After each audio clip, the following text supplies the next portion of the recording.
Can everybody hear me okay? Yeah, okay, cool. So my name is Melissa Fleming. I'm one of the pediatric rehab docs here at Children's National. I want to really thank Joanna for this opportunity to speak with you all today. You know, I always say rehab is never done in a vacuum. Rehab relies on interdisciplinary care, so we are always so happy and grateful to collaborate and partner with our nurses. I'm so honored to be talking with you guys today. We're going to be talking about rehab after trauma. We're going to start by just reviewing the different members that make up a rehab team. Again, rehab by definition is always interdisciplinary, right? So the different roles of people on that, and we'll really focus a lot on your rehab resources within Children's National. So here at Sheikh Zayed, who do you call? How do you get things that you need? We'll talk a lot about the concept of a culture of mobility, and we'll talk about the essential role that our nursing colleagues play in that culture and the barriers to success with this. We'll talk about the different levels of post-hospitalization rehab care, and again, specific resources within the DC area. And then we're going to end our talk on pediatric traumatic brain injury. And one of the concepts I really want to talk about is outcome measures we use in rehab to help you sort of describe what your patient is dealing with and sort of figure out what they need. So specifically the Rancho scale, which I don't think is a scale commonly used in nursing, but can be really helpful for describing what your TBI patients look like and what they're doing. So just to start, as Joanna said, I'm a physician in what's called physical medicine and rehabilitation. It is written with an ampersand. That is the official way to write it. It's not PMNR. That's not a thing. So PM and R is, again, physical medicine and rehabilitation. I typically introduce myself to patients as a rehab doctor. That's usually the easiest way to say it. The other term for this field is physiatry, which I never use that word. I think it sounds fake, and it's not clear what that, right? A cardiologist is a heart doctor. What's a physiatrist? It doesn't really make sense. So I just say rehab doctor personally. As a rehab doctor, you know, I see my job as helping my kids and their families develop attainable functional goals, right? So it really starts with understanding, what is your patient dealing with? What is their disease? What impairments have they acquired as a result of that disease? And what is their disability? What does their level of function look like? And how do we optimize their function, right? When we think about rehab and recovery after trauma, we want to gain back or improve as many skills as we can, right? But if there's going to be residual disability there, how do we then adapt to that level of disability, right? So a great example, you know, some of our patients with a traumatic spinal cord injury, right, who are new para, it's a complete injury, they're not going to walk again, right? That is not a reasonable, attainable functional goal, but they still need a way to get around, right? They still need to have independent mobility. So how do we strengthen them as much as we can, right? Again, going with that para patient, right? Someone who's paraplegic, you want those arms to be guns, right? Because that's how they're going to transfer themselves. So strengthen, improve as much as you can, and then adapt to what's left. So again, their means of mobility is going to be getting them a wheelchair, right? So regain and improve as much as you can, and then adapt to what's left, with the goal of maximizing independence with mobilities and activities of daily living. That's always what we're working towards, right? As I mentioned, again, rehab is never done in a vacuum. You could have the most brilliant physical therapist in the world, the best nurse in the world. If they're not talking to each other and working with each other, that patient will not get better, right? Rehab always has to be interdisciplinary, people working together across disciplines for shared goals, right? The main folks we're going to talk about today are, of course, our PT and OT colleagues, as well as our speech therapists, right? Understanding what they can do for you and how they can help you. I just wanted to highlight when we think about folks for helping with rehab, we have what's called an assistive technology professional, an ATP, or people just say AT. I don't know if that's a term you guys have heard before, but ATs can really be helpful with, again, that concept of adapting things. So if you have someone who, you know, because after their trauma, if they have vision impairment, how can we adapt their computer screen so that they can have, you know, larger print text, right? Or speech to text or things like that, like using technology to help overcome disabilities, right? We do not have any ATPs here at Children's. I don't know if that surprises anybody. We don't have that here. When we think about speech therapy, speech therapists work here and work here, right? So here they can look at oral motor skills to assess feeding, right? And we typically rely on our speech therapists after trauma. They're the ones helping us give guidance on what is an appropriate diet for that patient, right? When we're evaluating dysphagia, difficulty chewing and swallowing, that could be by a bedside swallow eval, right? So the speech therapist is using their eyes, their ears, and their hands to see what's happening when they're manipulating the bowls in their mouth and how they're swallowing it. If we want a more objective measure of their dysphagia, we can do a FEES. So that stands for flexible endoscopic evaluation of swallowing. That's where they have that long tube with a camera end. It goes up their nose to the back of their throat. The camera stays in the back of their throat, and then while they're phonating, while they're talking, and also while they're chewing and eating, you can see in real time what's happening. The other test that I'm sure you guys know is a modified barium swallow, an MBS, right? So that's where they're drinking or eating different textures, different consistencies that have been tagged with barium, because barium is radio opaque, and it's a real-time X-ray, right? So in real time on that X-ray, you're watching where's the bolus in their mouth, where's their bolus as it's going down, right? And it helps you decide, are they safe, are they aspirating, is there, residual, food left in their mouth, things like that. So, so we have both subjective and objective ways of assessing swallowing dysphagia and coming up with an appropriate diet plan for our patients. We also look at communication. And, for those folks who don't spend a lot of time thinking about communication, I break it down into what's happening on a speech level and what's happening on a language level. And just to break that down, speech is here. Speech is a motor problem. Speech is how the words come out, how they sound, right? So is it slurred? Is it intelligible? Is it hypophonic, right? You think about your patients who just have to pick you and they've been intubated for days and days and days, and they have that hoarse, raspy voice, right? That hypophonia, right? So that's a motor problem. That's a bulbar problem. So speech is what's happening here. Language is what's happening here. Language is your ability to think of the correct word, to put grammatical structures together, right? Are they answering your questions in one or two word phrases, or are they using whole sentences? Are they using whole paragraphs, right? Are they using the correct word, right? Are they making errors when they're trying to say things, right? That's a language problem. So our speech therapists do both. Speech therapists also look at cognitive skills, right? You guys on the trauma side, you see plenty of folks with traumatic brain injury, right? And their thinking is not normal. So our speech therapists have a lot of different tools to assess their cognition and help implement strategies to improve it as much as we can, right? And the technical name for speech therapists, as you guys probably know, is speech language pathologist. So people abbreviate SLPs. So it's PTOT SLP is the abbreviations there. Because our speech therapists do such a wide variety of things, you want to be really clear in what you're asking for. When there's a speech therapy consult in or speech therapist coming up, tell them what you're worried about, right? I can't communicate effectively with my patient. Great, let the speech therapist work on that and come up with a means for that. The other thing I wanted to say about communication is, communication is not just verbal, of course, right? We have a lot of different ways folks communicate. And if you guys have not heard this term, I want to make sure you know about AAC, augmentative and alternative communication, AAC. AAC can be super high tech, right? If you think about Stephen Hawking, right, who's a brilliant physicist, right? He did not have cognitive problems, right? He was a very, very smart guy. But because of his ALS, he had a motor problem, right? He couldn't get words out. And so he used an incredibly high-tech AAC system that was a robotic voice, right? A computer that talked for him, right? I'm sure we've all heard that robotic voice, right? Stephen Hawking. But here in the hospital, we typically don't go that high-tech. We do more low-tech AAC. So that could be as simple as having two cards, one that says yes and one that says no. Typically, the yes card is green and the no card is red, right? Like a stop sign, green for go, red for stop. And you just hold it up, and depending on what skills your patient has, they can either visually, Johnny, do you want the TV on? Yes, no, and they can just look at the yes or look at the no. If they have the motor skills, they could point, or they could touch the yes or touch the no, point to the yes, point to the no, right, depending on what their skills look like. So a speech therapist can be incredibly helpful in coming up with these sort of low-tech AAC interventions to allow you to communicate with your patients more effectively. Even using whiteboards, right? If the kid can hold a marker and write, you can use a whiteboard, right? That's all AAC stuff. And again, our speech therapists have resources to help you with that. When we think about PT and OT, not everybody understands what the difference is. And I think the easiest way is to sort of picture the body and then, cut it in half. So if you cut it through kind of the waist area, is it a motor skill that predominantly involves your lower body? So standing, walking, going downstairs, running, jumping, that's all PT. Those are all gross motor skills. If it's a skill that predominantly involves your upper body, so, lifting your arms up, using your hands for something, using your eyes, your neck, your trunk, right? That's predominantly an OT skill. So we think about our OTs for fine motor, so picking up a pen and writing your name, and activities of daily living. So ADLs are all the things you do in the morning before you leave the house, right? So you got to get up and use the bathroom, you got to wipe yourself, you got to get in out of the shower, you got to, brush your hair, groom yourself, brush your teeth, right? All those sort of ADLs, right? One thing that's shared by our PTs and OTs here are transfer skills, right? Transfers are both an ADL and a mobility skill. So our therapists will, each of them will work on that.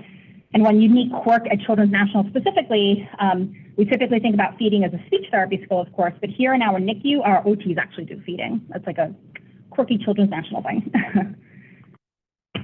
When we think about our specific PT and OT colleagues here at Children's National, our therapy staff is split. So there's some therapists who are dedicated to only seeing inpatients and some who are dedicated to only seeing outpatients. And it's a pretty hard and fast dividing line. And that's a relatively new change to our infrastructure here at Children's. Our outpatient therapists, of course, work here at Sheikh Zayed campus. We have a great gym downstairs if you've never seen it. It's in the neurosciences clinic on the first floor. But we also have, you know, a bunch of rocks, as you guys probably know, right? So we have therapists out in Virginia, we have therapists up in Maryland, right? So they are pretty spread out in terms of where they go. Coming back here to the inpatient side at Shakespeare campus, the NICU is the only unit that has a dedicated therapy staff. So we have a handful of PTs and OTs that exclusively see the babies. They're just up on the 6th floor. For the whole rest of the house, so all the hospital's patients up on the 7th floor, everybody in the neuroscience side, everybody on the trauma side, you know, the surgical side, everybody on the 4th floor, all of our hem-onc patients, all of our ICUs, our CICU, our PICU, our HKU, the whole rest of the house, we have a total of 11 staff. We have 7 physical therapists and 4 occupational therapists. That's insane. For a hospital that's this size, to say that our therapy staff department is understaffed is an understatement, right? You know, I'm always amazed at how dedicated our therapists are, because when I'm up on the floor seeing consults, the therapists are just running. They're just like running between floors, running to see as many patients as they can, get patients up. You know, our therapists wholeheartedly believe in mobility. I hope everybody knows that and feels that when you work with our team. We want patients up. We want patients moving. Like, we know what the goals are, get people up. We are just stretched so thin. So I hope you guys, you know, again, this is where that interdisciplinary care piece comes, because our therapists cannot be getting every single patient up in this building. That's just never going to happen. There's 11 of them for the whole house, right, outside of the NICU. Which brings me to kind of the next big piece of my talk here, is this idea of a culture of mobility. So the question becomes, is bed rest indicated? And the answer is no, right? So bed rest, we know, increases hospital-acquired complications, right? If you are laying in bed the majority of the day, you will lose muscle mass. You will get weaker, right? That's the definition of deconditioning, is you weren't using your muscles and you lost that ability to move your muscles to generate as much force from your muscles as you can. You will get weaker. You will get a DVT, right? We know that that's the number one risk for DVTs is immobility. You're not moving around, those kids will get clots, right? It increases pulmonary complications. If you're not getting up and moving, you are not taking deep breaths, you will get atelectasis, right? You will not be mobilizing your secretions, you will get pneumonia. You will get skin injury, right? If we're not moving you, you're staying in one spot in the bed all day long, you will get skin breakdown, right? So there are absolutely very real risks to not getting your patients up. And I'm going to say that multiple times during the rest of my talk. We know that folks who spend more time in bed in the hospital will have a longer length of stay. They will be here for longer because they're weaker and they got pneumonia and they got a DVT and they got a pressure injury, right? They will be here longer. They will also be readmitted if we do somehow get them out of the hospital. They'll come back faster. They will also not go home, right? There is very, very clear evidence that if you are not getting your patients up, they are not going to make it straight to home from the hospital. They'll have to go to a rehab facility first before they're going to have to go home. And long-term, there are consequences to this, right? There is long-term impaired physical function that we see from prolonged hospital stays and not mobilizing our patients. So the message here is bed rest is bad. Again, it lists some of the things I just said here, but again, risks to respiratory, risks to DVT risk, like I said, contractures, and not just are you getting weaker, but your joints are getting stiffer, right? One thing we see all the time are patients who have prolonged ICU stays, by the time they make it out of the ICU up to the floor, what position are their ankles in? Down, right? They have what we call an equinus contracture. They're stuck in plantar flexion. So now when we finally want to get that patient up, they don't have a weight-bearing surface, right? We're meant to stand on the floor on flat feet, right? We need our heel down on the floor. Instead, they have an equinus contracture. They can only get their toes down on the ground. So we're already like a step behind in terms of their PT and their rehab goals, right? So everybody should be walking. You know, this concept of mobility actually really started in the critical care literature, right? So this is not a new concept. So there's literature 15 years ago, right? In the early 2000s, people really started looking at this and taking this seriously and tracking outcomes, like tracking what happens when patients are not getting up. And so it really started, the buzzword that I'm sure a lot of you heard is early mobility in the ICU. Is that a phrase that rings a bell for folks? Maybe yes, maybe no. So early mobility, by definition, is meaning when a patient arrives in the ICU, within 72 hours of their arrival time in the ICU, they've gotten out of bed. That's the definition of early mobility in the ICU. And or from being intubated, within 48 hours of intubation, they're getting up, right? We at Children's National are not leaders on this. We are behind the times on this. You know, a couple of years ago, we started this really big push in the ICU to get our patients up. And I think we've done a pretty good job. Now it's more protocolized. So if someone's been in the ICU more than 72 hours, they automatically get PT and OT consult orders. Our ICU staff and our rehab staff, we have regular meetings where we review what's going on with these patients. Are they getting up? We have a whole protocol that we go by like level 1, 2, 3, 4 that kind of explains how often they should be getting up, how they get up, and that's like, there's the chiclets, like the little rectangles that go on outside the door that say level 1 mobility, level 3 mobility, right? So we're really, really pushing in the ICU to get our patients up. I think we've made some progress there. I think we're doing a better job, but to me, it seems like when our patients now leave the ICU and go to the floor, things are getting lost in translation, right? And that's really problematic. So what I want to impress upon you guys is bed is bad, right? And the chair should be thought of as home base. That concept comes from this thing called the Everybody Moves campaign. Has anybody heard that before? Use that hashtag, Everybody Moves? So this really started up at Hopkins, our neighbors to the north. Johns Hopkins really is one of the pioneers in this, and they now have like this whole campaign, right? The Everybody Moves campaign. They have a great website. If you do that Everybody Moves campaign, if you look that up, you'll see their website. It looks amazing. The poster I used on the previous slide, that's from this, the Everybody Moves campaign. And they really have like a very detailed protocol way of how you can implement this in your own hospital, like work on this culture of mobility, right? And I just, again, want to make the point, every patient deserves to get out of bed, right? Bed is bad. The chair should be home base. But again, we do not have enough therapists to perform every transfer for every patient, which is where we rely on our nursing partnerships to help us with this, right? To build this culture of mobility. Again, these are some more posters from the Everybody Moves campaign. You know, did your patient get out of bed today, right? Even if they can't walk, everybody can get out of bed, right? Everybody should be eating in the chair.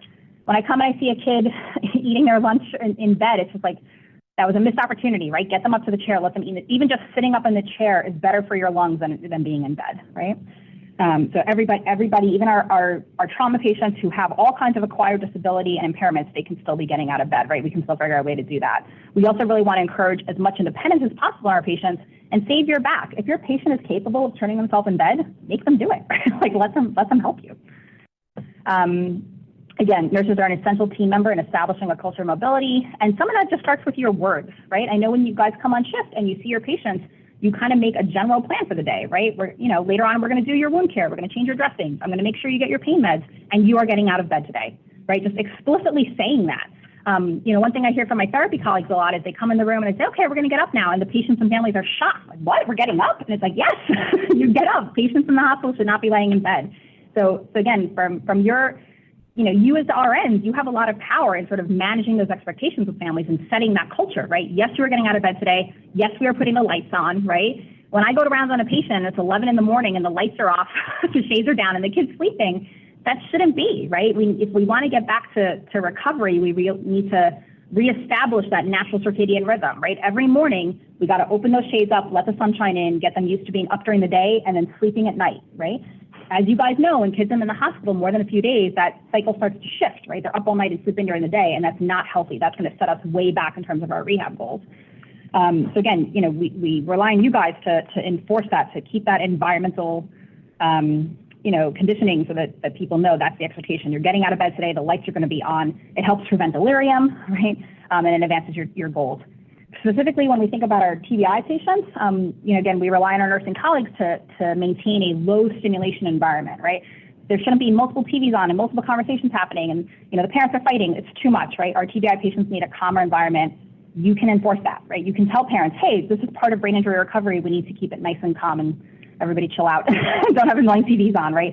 There's no reason for a TBI patient to be on their tablet 20 hours a day, right? That's not going to help their brain injury recovery. In terms of how we can, work with each other and coordinate better. So before therapy arrives, I think our therapists do a pretty good job of checking in with you guys, right? They'll call you and say, hey, I'm going to be coming up soon. Is it okay? They'll ask, make sure it's okay with you guys. Part of that partnership is we're relying on you to make sure that patient is awake and ready to work. And again, that can just start with a verbal warning. Hey, PT's coming later this morning. Let's make sure we're awake for them, like we're ready to go, right? Pre-medicating for anticipated pain, right? Our patients have fractures and all kinds of reasons it's painful to move. So again, we rely on you guys to make sure meds are on board a good 20, 30 minutes before we get up there, right? So that we can maximize what we're going to do in that session. And then minimizing medical equipment, right? It's always easier to move somebody who's free of lines and free of cables and things they don't need. So that could be, pause the feed, disconnect the G-tube, right? Pause the IV if it's appropriate, if it's appropriate to be off IVs, right? The more things we can disconnect, if they're safe to be off the monitor for a little bit, great. Let's get rid of those cables, right? The more they're free, the more we can move around with them. And then after therapy, our therapists really make an effort to communicate via signage in the room, right? What the plan should be, what needs to happen. So for example, if they make a splint for somebody, we have a standard little form, like a sheet of paper, It says what that splint is. Does it go on, the right leg, the left arm, whatever it is, what the wear schedule should be, on for 2 hours, off for 2 hours, or on for 4 hours, off for 4 hours, right? And they'll put a picture of it so, you know what it looks like. We really try to help make it easy to carry over those sorts of plans throughout the day. And then, thinking about the positioning, especially with our burn patients, right? What is the ideal position they should be in? We try to do a lot of pictures and signs and laminate things and put them in the room. So looking out for those sort of things and helping to kind of reinforce those plans. Before we get patients up, one of the most important things that all of us, our nurses, our therapists, our doctors need to think about is what are the activity precautions here? And that comes from the physicians, right? Your doc should be clearly documenting in the order set what are the activity limitations, right? Just as like one very concrete example, when we think about our TBI patients, a very common intervention for managing intracranial pressure, unfortunately, is a craniectomy, right? And just to be clear about our terminology, craniotomy is when they just make a little hole in the skull, and that's less of a big deal. But a craniectomy is they remove an entire piece of skull, right? So they are missing skull. Our skull serves as our internal helmet. So our craniectomy patients, they have a squishy brain and skin, and that's it. There's nothing protecting that squishy brain, right? So God forbid a craniectomy patient falls while they're up out of bed, they're going to hit their brain, right, hitting their skull. So all of our craniectomy patients need to have a helmet on anytime they're out of bed, right?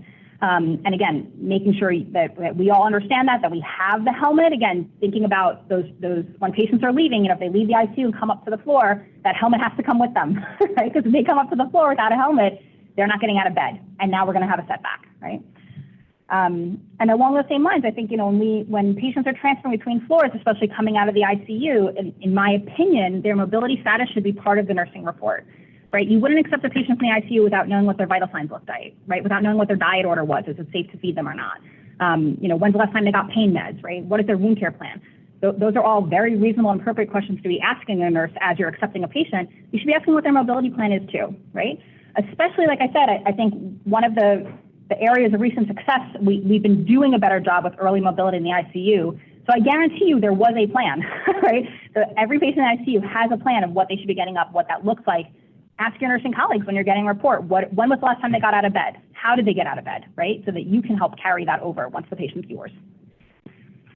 And also, like I said, making sure things don't missing between the floors. That's always challenging.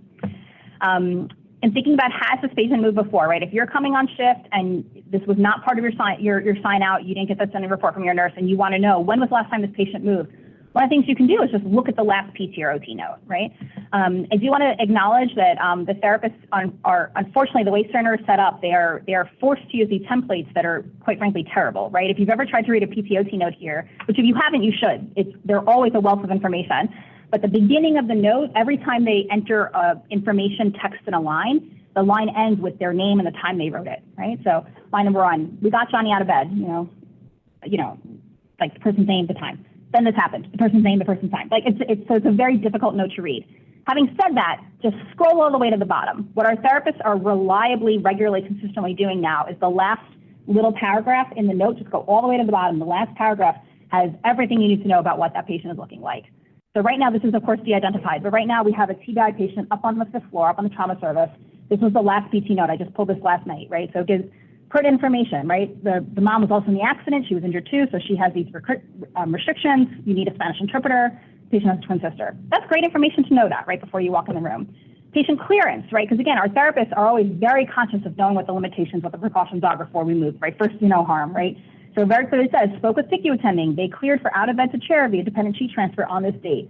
Then on this date, things were advanced. They were, discharged to C-collar. They don't need the sling anymore. The weight bearing is tolerated. Again, a lot of good information right there. It tells you what is it safe or not to move your patient. What are the positioning and mobility recommendations?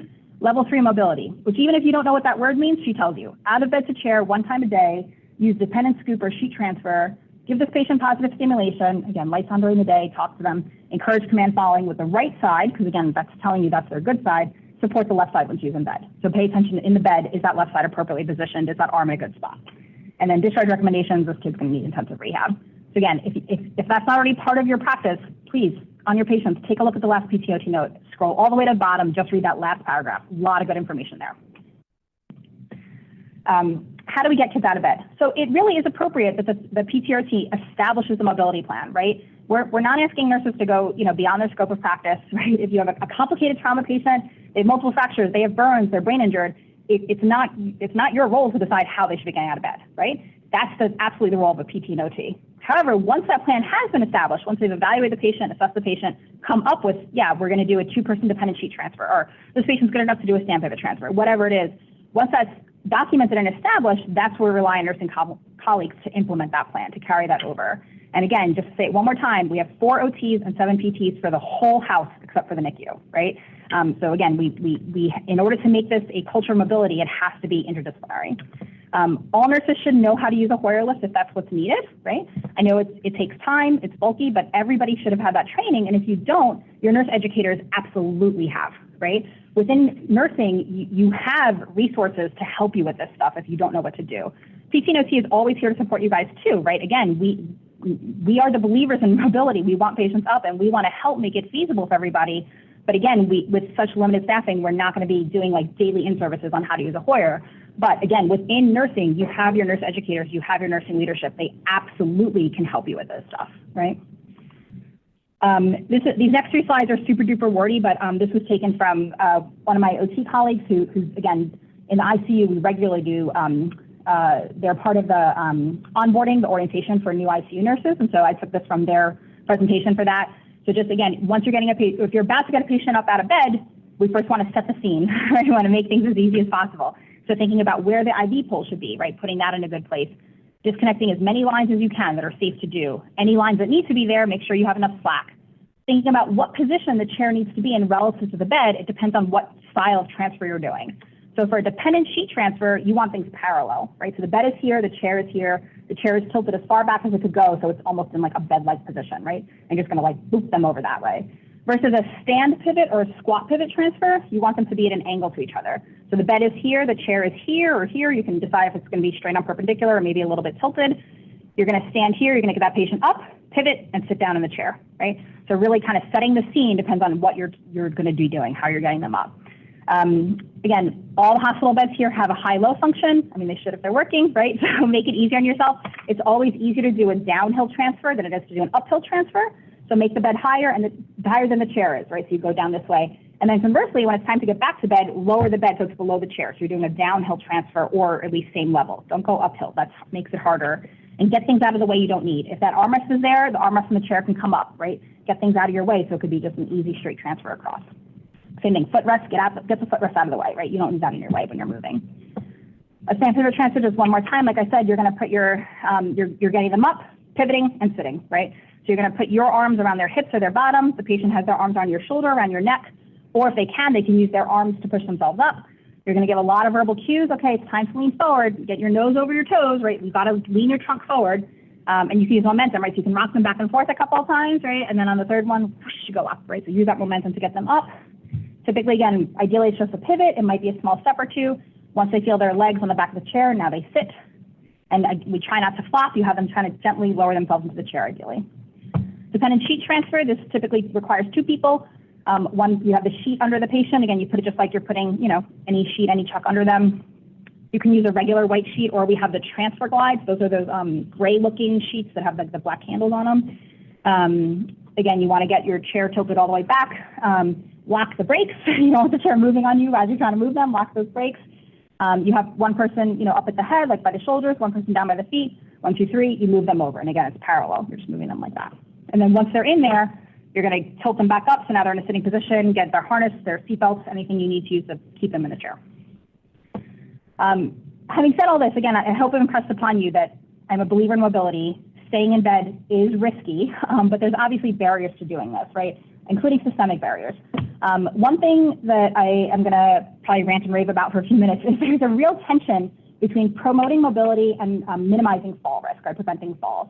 And falls is something that I know the hospital gets tracked on. And so I think people are, in my opinion, overly concerned about fall risk, right? I understand falls are bad. I'm not a dummy. I know falls are bad. Falls can cause injuries, but keeping someone in bed for the sake of preventing a fall is also doing harm, right?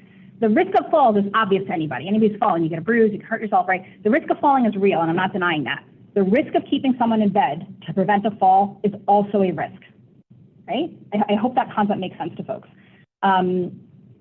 You know, as part of my job, I primarily do consults here in the hospital, so I see you guys on the fifth floor, but I also work next door at the National Rehabilitation Hospital. I'm one of the docs over there for the PEDS unit. If a physical therapist working there tried to brag about how in 6 months or 12 months they've had none of their patients fall, I would be embarrassed for them. Right? That means you're not trying. You're not pushing your patient to achieve as much as they can, right? Imagine you have a kid on the playground, you know, a 5-year-old, 6-year-old kid who wants to learn how to do the monkey bars. And you're the playground administrator. And you say, okay, it's great you want to do the monkey bars, but if you fall, I'm going to keep a tally of how many times you fell, and you're going to get in trouble for every time you fall while you're trying to learn this new motor skill. That'd be insane, right? The kid wouldn't do it. The kid would get in trouble. They would just not try to do the monkey bars, right? They wouldn't try to push themselves and learn new motor skills. So it's a very like perverse incentive. Do you know what I mean? Like you're incentivizing something bad. Does that? I hope what I'm saying makes sense here. Like there are real risks to not getting your patient up out of bed. You know, staffing always an issue, right? I think one of the reasons we've had success with early mobility in the ICU is our ICU nurses have 2 patients, right? So getting patients up out of bed, it takes time, right? It's not rocket science. It's something that anybody can learn how to do, but it takes time and it takes staffing, especially if it's a 2-person, you know, dependent transfer and you need a second colleague. You know, that's not in your control sometimes, right? If your other colleagues are busy, you can't get them, right? So staffing is always an issue as a barrier to mobility. Not enough equipment, right? Let's say that you are dedicated. You decide, yes, I want to get my patient up. I understand how important this is. If you don't have a chair to put them in, you're not going to succeed, right? The next few slides will talk more specifically about DME and what we do and don't have here. But again, you can't get out of bed if you don't have a chair to sit in, right? Communication between providers, like I said, especially I find when folks are moving from one unit to another or moving from one room to another, signs in the room get lost, communication orders in the chart drop off, right? If it's not included in your nursing report, you're not going to know how the patient got up before, what was successful before. So we need a way to communicate better. And same idea, there's no streamlined approach to disseminating information. Again, I suggest looking in the last PTOT note. I think that's a great way to see things. But if PTOT last held 2 days ago, and yesterday, you know, the trauma surgeon changed their weight-bearing activity, you know, weight-bearing precautions, or changed some other activity thing, that's not going to be always reflected in the last PTOT note, right? So we don't have a streamlined approach for this. Again, I mentioned how Hopkins is really one of the national leaders in this concept of a culture of mobility. Up at Hopkins, every patient has a sign on their door that tells you what their mobility plan is, right? It's just ingrained in the culture there. Every patient, every door has a sign telling you, this is how often the patient gets up, this is the way they get up. We don't have that here. We have not gotten to that point yet, right? So we need a better way to approach information. So again, there's a lot of barriers. I totally acknowledge that, but I do want to say before I move on to my next topic, I think, you know, the way that we look back, you know, before germ theory was accepted and people like doctors and nurses didn't wash their hands, like we think that's crazy now, right? Like, can you imagine not washing your hands before you see a patient? Like that, it sounds insane, right? But because it's so accepted as like a fact, right? It's dogma, you must wash your hands before you see a patient. Hospitals have adapted to have that infrastructure there. You can't walk more than 20 feet in the hospital without seeing, you know, a hand sanitizer station, right? Every room has sinks in it. We pay for soap, right? We pay for hand sanitizer. We pay for paper towels. We pay people to make sure that the soap is refilled, right? Like the hospital has set up infrastructure to make this easy and feasible so that we can all do it all day long, right? At some point in the future, people are going to look back on this time. In 2024, your patients were in bed. Like that is going to be the future, right? People are like, you had your patient in bed 22 hours a day. You weren't getting them up. Like people are going to look at us like that in the future, right? Hospitals will evolve that patients will spend most of their day in the chair, or if they're able to, standing and walking. But that is the future. So let's talk about DME. So DME means durable medical equipment. So durable, anything you're going to reuse. So gloves are not DME because you throw them away after one use, right? A walker is DME. You're going to keep that walker. So there's all kinds of devices that can help you with walking, right? So crutches, canes, walkers. Those can also be adapted. So if you have, you know, somebody has a clavicle fracture on one side and they can't put weight, you can have them have a platform walker, right? So this arm is up here while this one's holding onto the walker, right? So there's all kinds of things you can do with canes, crutches, and walkers to make them better. Hospital bed, obviously you guys know what a hospital bed is. Lift systems, there's a variety of bathroom DME to make it easier to get on off the toilet and out of the shower, things like that. Our community mobility devices, those are our wheelchairs, either manual power and our adaptive strollers, car seats. There's a lot of different ways you can obtain DME in the real world. You can buy it. You could go on Amazon. You can go through your insurance. You can rent it. You can borrow it. There's a lot of different ways to do it. Typically, most folks in the real world go to an equipment clinic. So you're evaluated by a therapist and a vendor together to decide what equipment is going to best serve your needs. Children's does not have an equipment clinic. HSC down the road does. NRH, of course, does. A few other places as well. Children's does not have its own DME clinic, which is pretty unusual for a children's hospital. Here at Children's, so here at Sheikh Zayed campus, Again, I mentioned how a few years ago our PICU has really made a push for early mobility. So as part of that, the PICU spent their own money. They went out and bought their own supply of adaptive chairs. So when your patient is in the ICU, they will absolutely have access to either a tumble form, a special tomato, or a Rifton. Let me pause there for a second. So up here, this pink chair, this is what's called a Rifton chair. Rifton's just a brand name, but it's an adaptive seating system that's meant for a bigger kid, right? And you can see, unlike the recliner, every room has one of those like nice recliner chairs that, patients and families can use. This chair, of course, assumes that you don't have those skills to sit in a chair like that. So it has, the headrest. So for someone who lacks head control, this will keep your head in midline. For someone who lacks trunk control, it has these lateral supports. So it's going to do the job of keeping your trunk in the middle for you.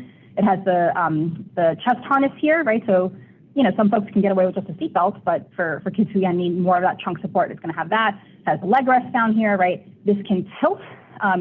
So just to quickly explain, so if you have a recliner chair, your butt is sitting on this part, your back is here, and the angle opens up this way. So you can recline back. Tilt is where the whole thing moves on the frame like this. So the angle between your back and your butt is staying the same, but the whole thing is tilting back. So that's tilt versus recline, just to be clear. And the Rifton chair, and tilt is fancier, right? That takes, it's a fancier chair. So this is a tilt and space chair. So again, this is for a bigger kid. Our littler kids can get away with a special tomato or a tumble form. That's the ones that look like this. And a lot of times they'll come on a base, so you can kind of control what angle they're at. Again, has the chest harness there. And of course, that's a play mat, which you guys have seen. So again, the PICU has its own supply of special tomatoes, tumble forms, Riftons, because those patients are getting up. It's part of their early mobility plan. For the rest of the house, so for the 4th floor, the 5th floor, the 7th floor, every other patient in the building, we have 3 Rifton chairs, one small, one medium, one large, for the whole house. That's crazy, right? We also have 8 special tomato or tumble form chairs. PTOT have 10 of the play mats. Child Life also has their own supply of play mats. So if it's a Saturday, you want to get your kid up out of bed, you want to put them on the floor on a play mat so they can play with mom and dad, and it's Saturday afternoon, you can't find a therapist, you can call Child Life. They also have play mats too. And again, playing on the floor is a very appropriate, depending on the patient's age. So again, going back to that concept of if you want to get patients up, you have to have a place to put them. We do not have enough CME here for that. In terms of what other DME options we have, PTs have walkers and crutches, and we can send those directly to families if they need it for discharge. PTOT does not have wheelchairs, right? The exception for that is specifically for ortho patients who have a restriction in the angle between their trunk and their legs, so like our kids who are in those crazy hip casts you've probably seen, right, where they're forced to lie back. We do have 2 very old, very junky reclining back chairs that we can use specifically for those kids, but in general, PTOT does not have access to wheelchairs here. That's not a thing we have. The hospitals, you guys know, have those transport chairs, which obviously you've seen. It's like the blue ones with, the gray. Those are appropriate for some kids, but certainly not appropriate for everybody. Depending on what that child's level of disability is, that may not be an appropriate seating option for them. For our kiddos who have pre-existing disability, so for example, on the 5th floor, our kids with pretty severe CP who now had an ortho surgery, right? Their status post-spinal fusion or VDRO or whatever orthopedic intervention. Those kids have a custom wheelchair in all likelihood, right? Because they have long-standing disability. Getting that chair to the hospital can be not always feasible, right? Our patients who rely on Metro Access, for example, Metro Access will not transport an empty wheelchair for you. They need a patient sitting in that chair. So if the kid's here in the hospital, mom and dad couldn't, the kid arrives here by ambulance, mom and dad may not have a way to get the chair here to the hospital. So that kid, again, how is that kid going to get up if they don't have a chair to sit in, right? PTOT does not have shower chairs or commodes. That's not something that's in our department. 5 East and the PICU both have their own drop arm commodes. Drop arm just means that, imagine you're sitting on the commode and there's armrests here, one of the armrests can come off. Again, we talked about that's really important for transfers, right? When you're moving a patient, you don't want something in your way. You want to make it an easy transfer. So having a drop arm commode is important for that. And each unit has their own Hoyer lift. Every unit in the hospital should have their own Hoyer lift. Quick rule about mentioning orthoses and prostheses, just to define our terms. An orthosis is any device that improves function or alignment of a body part. Eyeglasses are an orthosis, right? They make my eyes work better. Orthoses are typically named for the body part they cover. So an ankle foot orthosis is an AFO. I'm sure you've heard that language before. A wrist hand orthosis is a WHO or a WHO. A brace that goes over your trunk, right, is a TLSO, thoracolumbar orthosis. A prosthesis is something that replaces a body part. So for our folks who are, upper extremity amputees or lower extremity amputees who have a prosthetic limb, a prosthesis attaches to a residual limb, not a stump. We don't use the word stump. A prosthesis attaches to a residual limb. Children's does not have its own prosthetic and orthotic team. Typically, if a kid in in the ICU, like let's say they're a brand new craniectomy kid, a TBI patient, they need a helmet. Typically, the case managers will call across campus where the National Rehab Hospital is, NRH, which is a MedStar hospital. They have a hanger in the building. Hanger's a common brace clinic. Hanger will come over, like they'll do us a solid. They'll walk 2 parking lots across campus, come over, see that kid and fit them for a helmet or a TLSO or whatever kind of brace they urgently need for the sake of mobility, right? Because again, you can't get your craniectomy patients out of bed if they don't have a helmet on.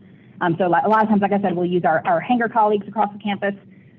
Ortho Clinic here does work with several different orthotists in the area. So they have relationships with BioLab in Boston. They'll come to Ortho Clinic downstairs on the first floor and see kids there. They also partner a lot with Medical Center Prosthetics and Orthotics. But again, Children's does not have its own P&O team, just to make that point. When we think about, again, in-house here, what limb positioning devices do you have access to, since we typically don't have an orthotist? So hopefully some of these look familiar to you guys. So we'll start in the middle here. Does anybody know what that's called? What the word for that is, the gray thing? Multi-POTUS boot, exactly. So a multi-POTUS boot does 2 things for you. So it's pretty firm, right? Like you can bang on it, it's firm, but it has like nice cushioning on the inside. It's going to do 2 things for you. One, it's going to help hold your foot in this kind of like a 90, so your foot relative to your leg, it holds it like in a 90-degree position. So you prevent an equinus contracture, right? Equinus is when you're stuck in plantar flexion, like your foot is pointed down. Again, preventing a contracture, it seems like such a small thing when you have a critically ill patient, right? You're dealing with much bigger problems. You're making sure they have a good blood pressure, that they can breathe, right? Those are much more bigger life-saving issues to deal with, of course. But the number of kids who leave our PICU with a new contracture that they didn't have before is incredibly high. And again, it puts us on the back foot. Because kids can come to rehab, and day one, we can't even try to stand because they can't get their foot on the floor, right? Their foot is like this. So using a multi-POTUS boot, like I said, it's going to do 2 things for you. One, it's going to help hold your foot in a better kind of alignment, a better position, and it's going to offload your heel, right? Under here, there's like space under the heel, so it's offloaded. You're going to prevent a pressure injury. The second option over here, the blue one, these are called Prevalon boots. Some people call them moon boots. They're like squishy. There's nothing hard in them, right? You can't knock on them. They're squishy. These vests are primarily for offloading the heel. As you guys probably know, there's a little hole under where the heel is, so it's completely, offloaded. It's just floating. These provide some positioning support, but not nearly as much as the multi-POTUS boot, right? And those come from Central Supply.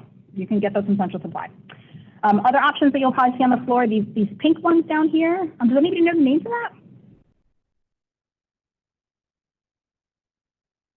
So this is what's called an FRC, FRC, fabricated rigid cast. So it's a cast. It's like the same kind of material as if you broke your arm or your leg, but obviously this is not meant for fractures. When our therapists make it, we don't cast for fractures. This is a limb positioning device. So again, we're trying to prevent an equinus contracture here. We're trying to prevent a wrist drop here. These are not particularly durable, right? At some point, these will break down. These are not meant to be permanent. They're very much temporary. But if you have a kid who has a foot drop, right, because of their injuries, they have a foot drop and you want to get them up and walking, but it's not safe to do that, you can fabricate this. You can put a cast shoe over it. Obviously, this will not fit in a sneaker, right? It's too bulky. So you can put a cast shoe over it and you can get your patient up and standing and practice taking steps. They can also wear it when they're in bed. And again, I think our therapists do a great job when they fabricate an FRC. They'll put a wear schedule up in the room and let you know when it should be on. Same thing for the arm. Over here, this is what's called a thermoplast. So it's this piece of plastic that it's perforated or fenestrated, right? There's little holes in it. This is the kind of material when you heat it up, it becomes pliable. So you can heat it up, bend it to conform to what the patient's hand, what you want it to look like.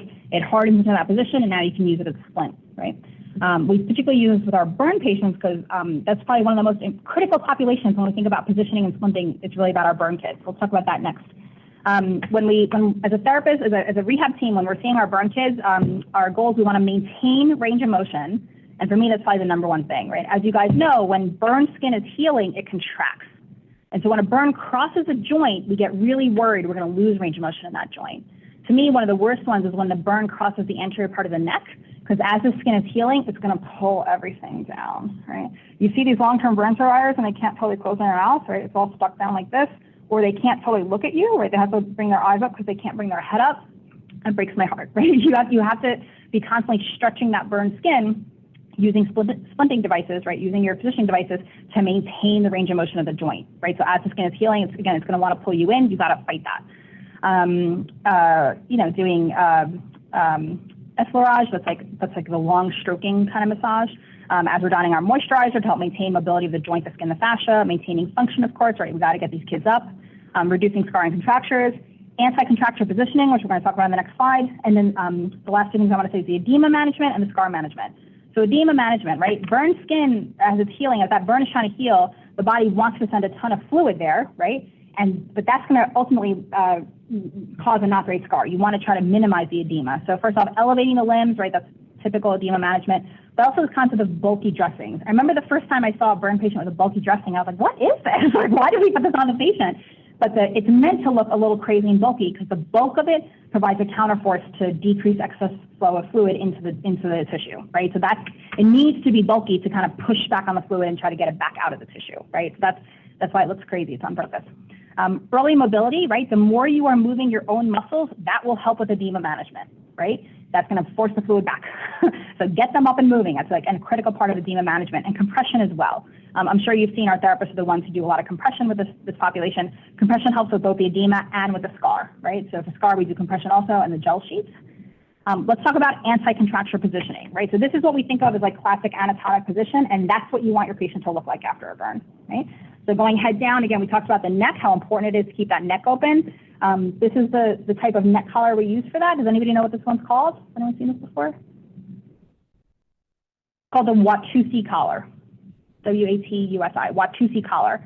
And so you can see here that unlike, like you think of a typical cervical collar, it's usually like a piece of foam, right? That's just one tight. This one has rings in it, and you can control how many rings to put in, how many levels to put in, right? So in that, depending on what the patient's size is and how bad the contracture is when you're seeing them, you start with a fewer number of rings, and as you regain range of motion, you can add more rings to get them to be this kind of position. You don't want them all the way up here, right? That's excessive. You just want them to be able to look straight ahead. So Watusi collar is a really essential piece for managing that neck position. For the shoulders, right? If the burn crosses the axilla, we get worried that as we get tighter, we're going to be stuck down here, right? It is very hard to function in society if you cannot lift your arms up, right? You can't wash your own hair. You can't dress yourself, right? You can't do anything. So if you're stuck like this, that is not going to be helpful for you long term. So what you want to do is use this type of a positioning device. So up here it's the yellow one, over here it's the blue one. These go right under the arm, between the arm and the trunk to hold you out like this. Does anybody know what that one's called? It's an airplane splint, right? Like you're pretending like you're an airplane, right? So your arms are out at 90 degrees relative to your body, and your thumb is pointing up towards the ceiling, right? So not like this, right? So this is the best position for somebody with a burn who's crossing the shoulder, airplane splint. And again, you're using those foam blocks to keep the arm up there.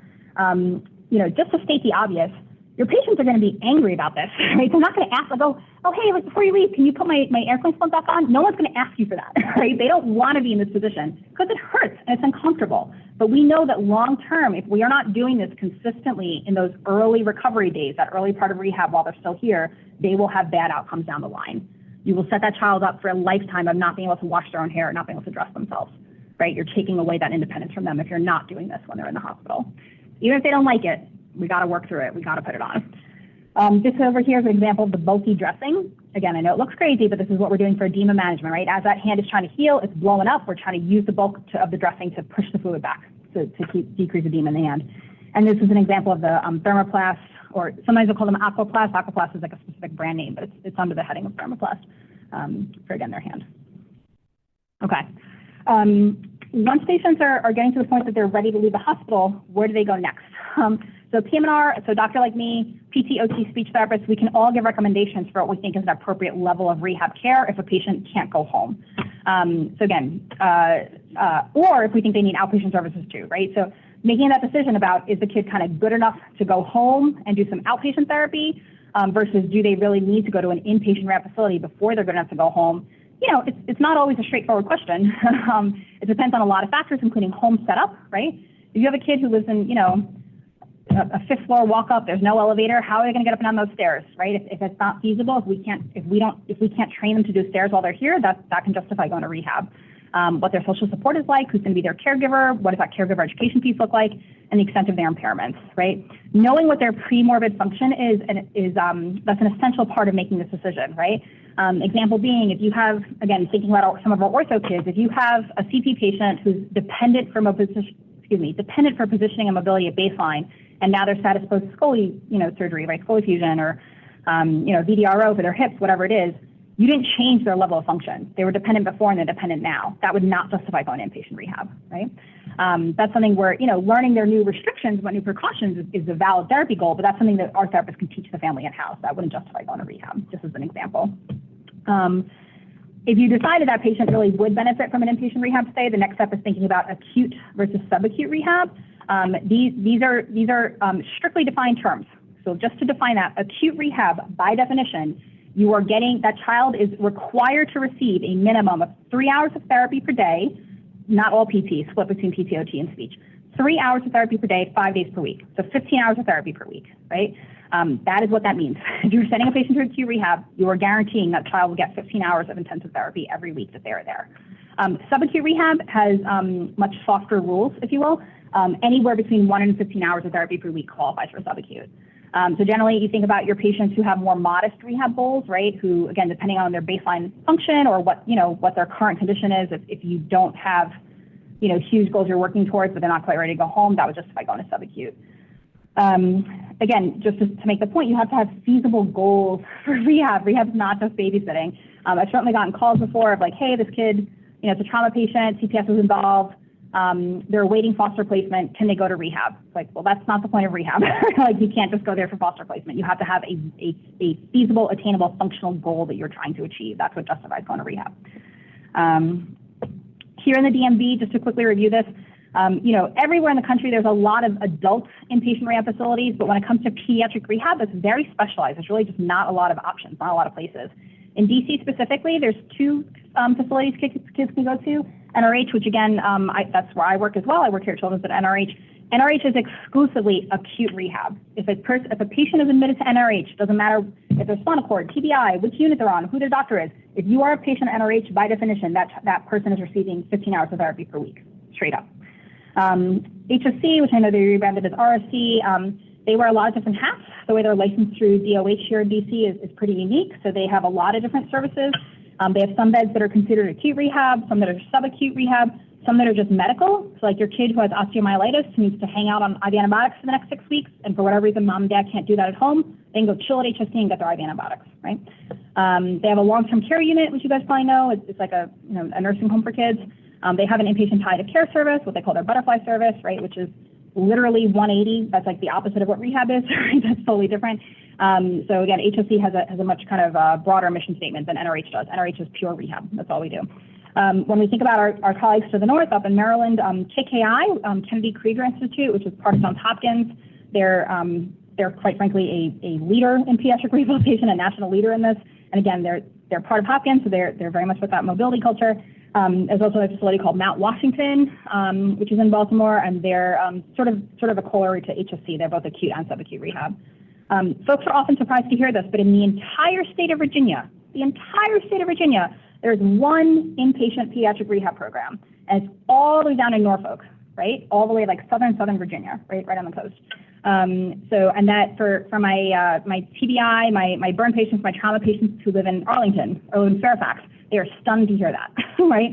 Northern Virginia is a desert for pediatric rehab. So, but depending on their insurance, right? Insurances, as you guys probably know, certain facilities are either in network or out of network. If you have that patient who lives literally right across the river in Arlington, but they have a Virginia Medicaid, sometimes King's Daughters is their only choice. Everything else is out of network, which you can imagine what a hardship that would be for the family having to go 4 hours away for rehab. We're going to end our talk in the next few minutes thinking about pediatric traumatic brain injury. So, TBI is unfortunately fairly common among kids. We think about there are 51,000 pediatric TBIs every year that require hospitalization. And that's an important caveat there, right? Because I am not counting the thousands and thousands and thousands of teenage adolescent athletes who have concussions, right? Because typically a mild TBI with concussion is not going to get hospitalized, right? So if you're a TBI requiring hospitalization, by definition, you're either in that moderate or severe category, right? So this is not a small number, right? Of that population, about 10% will be hospitalized for more than 10 days, which again gives you a sense of that severity of the brain injury. When we think about who are these kids, we see this bimodal, that kind of camel hump distribution. It's our really, really young kids, our toddlers under 5, and our mid to late teens, right, the 15 kind of 17-year-old group. Of those, the 15 to 17-year-olds have the highest incidence and the greatest morbidity and mortality, right? When we think about, again, who are these kids getting brain injured? It's usually boys, 60% versus 40% girls. And interestingly, ADHD is very much a risk factor for TBI, right? So you look at the overall prevalence among all kids who have ADHD, it's about 6%. Among kids with a TBI, 10 to 20% of them have a pre-injury diagnosis of ADHD, right? So it's probably corollary there that kids with ADHD maybe have less impulse control, right? Maybe less safety awareness and maybe taking bigger risks and setting themselves up for a brain injury. When we think about mechanism of injury, among our adolescents, far and away, car collisions, right? Far and away. Motor vehicle accidents, most common cause among our teenagers. Among our little ones, falls are the leading cause of injury at our little ones under 4 years old. When we think about non-accidental trauma, NAT, which is the politically correct way of saying child abuse, that accounts for a relatively small proportion of all brain injuries in infants and toddlers, but it results in a disproportionate percentage of severe injuries, right? So if you have a child who has inflicted abuse, so non-accidental trauma, right? Someone shook that child, someone threw that child against the wall, that is going to be a bad injury, right? This population has bad outcomes, quite frankly. An infant who is a victim of child abuse, they will not have a good outcome. They just don't. When we think about the clinical triad that makes us suspicious for child abuse, subdural hemorrhage, retinal hemorrhages, and encephalopathy, right? Patient has ultimate mental status. The subdural and the retinals are particularly from the shaking, right? So when you shake, you disrupt those bridging veins in our head, and that's where we get the subdural hemorrhage and the retinal hemorrhage too, right? And typically, as you guys know, the history is often incompatible with the severity of injuries, right? So the presenting caregiver will say, oh, they fell out of their high chair, right? Or they rolled off the bed. Meanwhile, they have multiple fractures of different stages, different ages of healing, right, of the fractures. They have like a horrible brain injury that, falling off your bed is not going to cause that, right? So you get that incompatible history with what you're seeing in front of you. This concept of associated injuries probably seems pretty straightforward to you guys. I'll just say it anyway. Among about 50% of kids who have a traumatic brain injury will have other injuries, right? The force of whatever, fall, collision, whatever it was that caused a brain injury is probably going to affect other parts of your body too. If we have associated chest and abdominal injuries along with our brain injury, we're going to have decreased survival overall. One thing that I always point out to residents and students that I'm working with is, studies have shown that we miss fractures in this population all the time, right? Your child who's brain injured is not going to be a good historian. I mean, kids are not good historians anyway, right? But if you have a severe injury, you can't effectively communicate. You can't say, hey, every time you move my left arm, it hurts, right? They're not going to tell you that. So it's sort of on us as a provider to look for fractures, right? So again, there was one study found that among TBIs, kids with TBIs, 16 out of 60 of them had a fracture that was missed during their acute care stay that was picked up when they got to rehab, right? That's 25%. That's crazy. Just a couple of months ago, the last time I was on service for consults, we had a TBI patient up on the 5th floor, and they were admitted under the hospitalist team.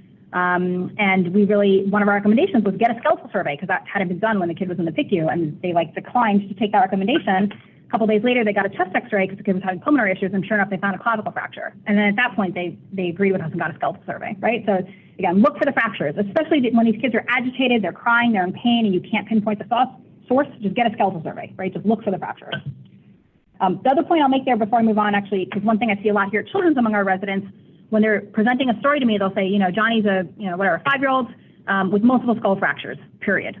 Like, what's under the skull, right? They'll comment on the skull fractures, but they'll miss the fact that the kid has a brain injury, right? So, when we think about commenting on the severity of injury, obviously severity of injury is going to affect outcomes here, right? So you really want to be able to sort of quantify, is this a mild injury, a moderate injury, or severe injury? There's a few different scales we can use to help us with that, and the most common one that we use here, of course, is the Glasgow Coma Scale, right, the GCS. I'm assuming folks are familiar with the GCS, but I'll just review quickly. There's 3 domains you're looking at to calculate your GCS score, and I call them eyes, words, and moving, because the number of letters in each of those words tells you how many points you can get. So it's a nice little mnemonic if you need help remembering that. So in the eyes category, you can get up to 4 points, right? So 1 is you're not opening your eyes, 2, you're opening to pain, 3, you're opening to verbal command, and 4, you're spontaneously opening, right? Words, you can get up to 5 points. So 1 is no sounds, right? Nothing's happening. 2 is they're making sounds, but no true words. So those are your folks who are just kind of moaning and groaning, right? But there's no true words would be a 2. 3 is that they're true words, but they're wildly inappropriate to the situation, right? It's they're not making any sense at all. So it's it's just wildly inappropriate words. In your adult population, a lot of times it's the adult is just cursing you out when you're trying to ask them a question. 4 is that they're true words, true grammatical structures, right? They're talking in sentences, but they're not totally oriented, right? They don't know where they are or why they're there. And then 5 is they're fully oriented, right? And the last category, moving, so the motor exam, you can get up to 6 points, right? Moving has 6 letters in it. So 1 is you're not moving. 2 and 3 are types of posturing responses, right? So if you stimulate them, you nail their pressure, things like that. If they go into an extensor posturing, so what we call decerebrate, right? Decerebrate is where the shoulders internally rotate and the elbows extend, right? So this is decerebrate posturing. That would be a score of 2. If they go into decorticate posturing, their arms come up over their heart, over their chest, then that's decorticate. That would be a score of 3. 4 and 5 are types of responses, typically to stimulation or to pain. So again, if you stimulate them, if you give them pain and they move their whole arm out of the way or their whole heavy body has a response, that would be a score of 4. So we call it a generalized response. Conversely, if they have a localized response, if I pinch their finger and they just move their hand out of the way, that's a local response, that would be a 5. And then 6 is they're moving to command. So hopefully that was a helpful quick review. So again, the maximum score you can get is 15. The lowest score you can get is a 3, right? Remember, there's no such thing as a 0 on GCS, right? Once you've kind of gone through those steps, you've come up with a score, you add it all up. If the score is between 3 and 8, that's considered a severe injury. At 8, you intubate, right? Someone with a severe TBI, by definition, cannot manage their own airway, so you're intubating them at that point. 9 to 12 is a moderate, and 13 to 15 is mild. The GCS is a good system to use. It's a good scale to use early on in brain injury. So on the scene, it's helpful for you, right? Because GCS in the field is most predictive of overall survival. So in the field, helpful to you. When the patient shows up to the ED, helpful to you. It's helpful to know what their GCS is. Post-injury day 1, post-injury day 2, still a useful tool to use. At 72 hours, by the way, the GCS motor score is most predictive of long-term disability. Once we're past that 3 to 4 day mark, the GCS becomes less helpful to you, right? It's too blunt a tool to capture the changes that we would see in kind of that rehab phase, right? It's just too blunt. It's not going to give you that. So instead, what we like to use in rehab instead is what we call the Rancho score, the Rancho Los Amigos.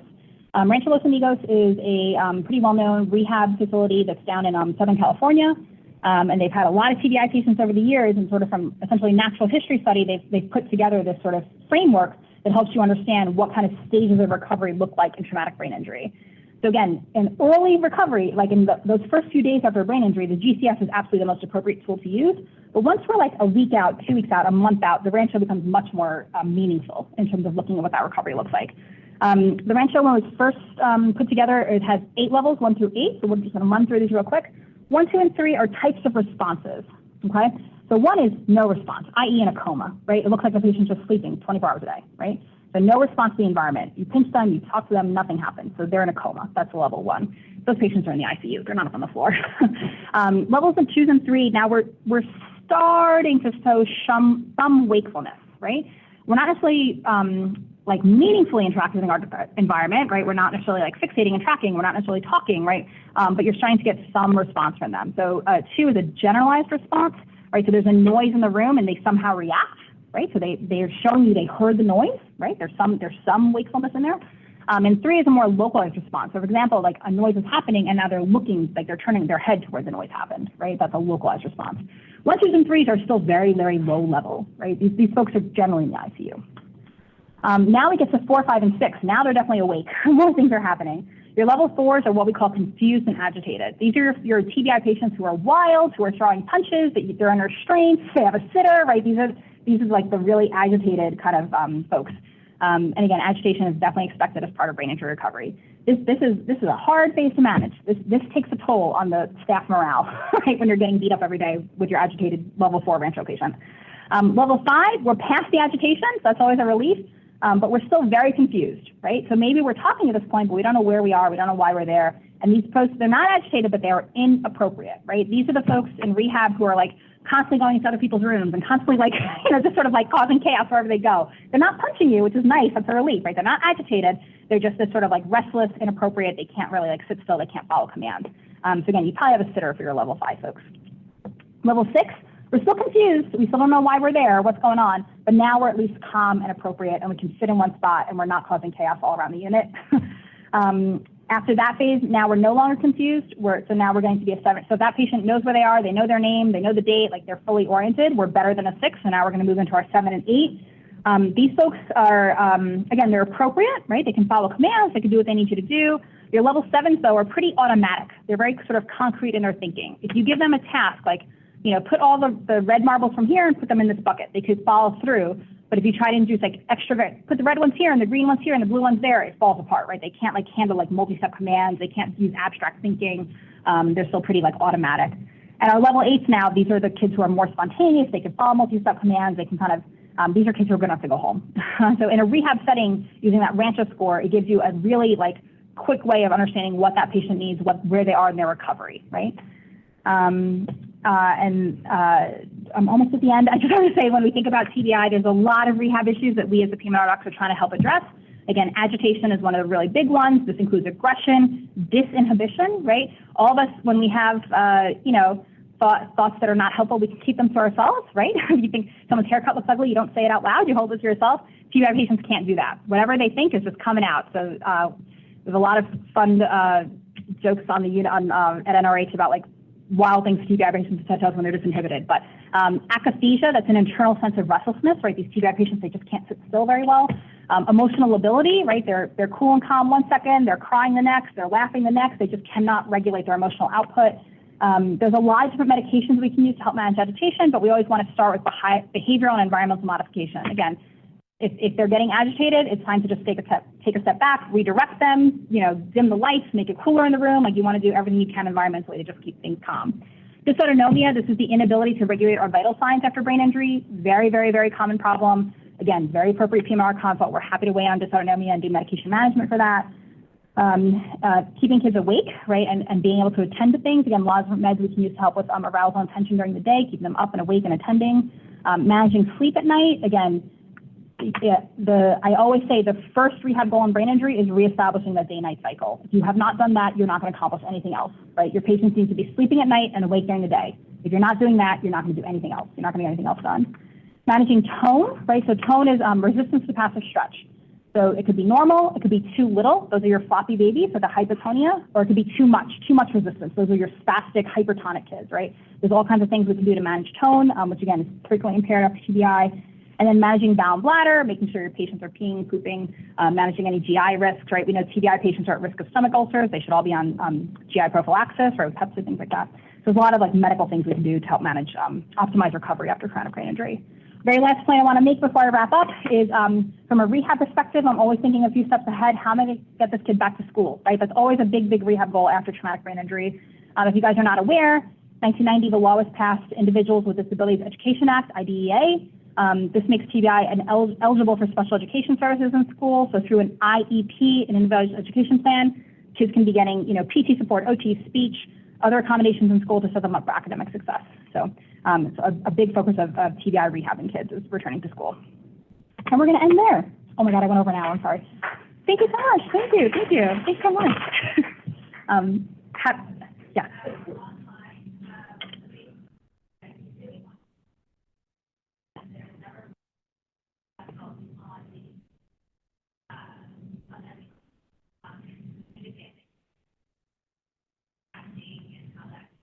Yes.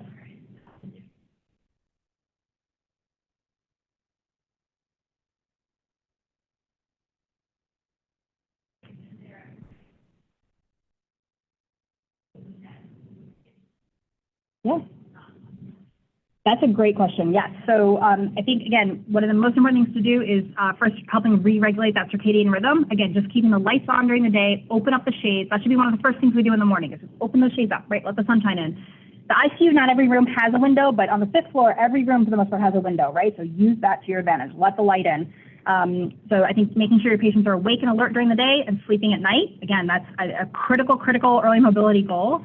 In terms of if the patient is appropriate to get out of bed, again, knowing your resources, using your nurse educators.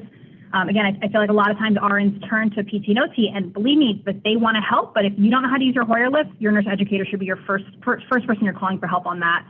In terms of carrying over, again, reading the therapist notes, again, I know that the templates they're forced to use look crazy, but if you scroll to the bottom of PTOT note, they put in plain language what the mobility goal is that day. Again, even if it's not, like you said, if they're not appropriate to get out of bed, can we do some range of motion? Can we make sure they're in a good positioning, right? They're not in the bed like this and they're going to get scoliosis, right? Like making sure their trunk is in a good position, their arms and legs are in a good position, or minimizing risk of contractures. There's always things we can be doing to promote mobility, even if someone's not quite good enough to get out of bed yet. Yeah, thanks. Again, it was such an honor, such a privilege to be able to talk to you guys today. This is obviously something I'm very passionate about. If you see me on the 5th floor, please stop and say hello. We love to partner with our nurses, so thank you again for this opportunity. Thank you. Thanks.